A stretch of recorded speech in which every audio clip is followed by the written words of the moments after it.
What is up? Good morning, good afternoon, whatever time you are watching this. Know two important things before we get started.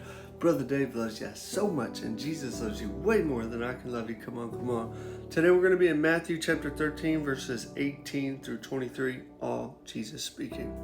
This is the parable of the sower explained. Therefore, hear the parable of the sower. When anyone hears the word of the kingdom and does not understand it, then the wicked one comes in, snatches away what was sown in his heart, and he who has received the seed, this is he who has received the seed by the wayside. But he who received the seed by stony places, this is he who hears the word, immediately receives it with joy, yet he has no root in himself, and when tribulation or persecution arises because of the word, immediately he stumbles. Now he who received the seed among the thorns is he who hears the word, and the cares of the world and the deceitfulness of riches choke the word, and he becomes unfruitful. But he who received the seed on the good ground, is he who hears the word and understands it, who indeed bears fruit and produces some 100-fold, some 60, and some 30. Like I was talking about on my live yesterday, some sowing has to do with the word, some sowing has to do with finances, some sowing has to do with other things pertaining to the word. As in, if you sow into hate, you're going to receive hate. Sowing and reaping has been going on since the beginning of time.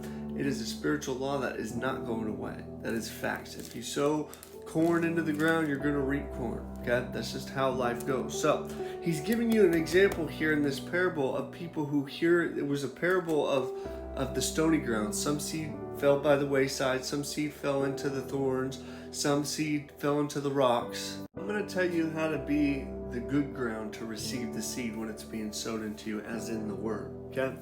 It's by you reading the word, by you praying, and by you having a personal relationship with Jesus Christ. If you don't, it's the people that go to church on Sunday and the rest of their week they're living in sin, their life's a mess. It's because they're the ones either in the thorns, where the cares of the world matter more to them, of having riches and all the stuff in the world and what they drive. They care more about all that than they care about God. Or they're the ones in the stony ground where it sprouts up real quick and they're like, oh my gosh, this is great. And then as soon as tribulation arises, they just can't handle it.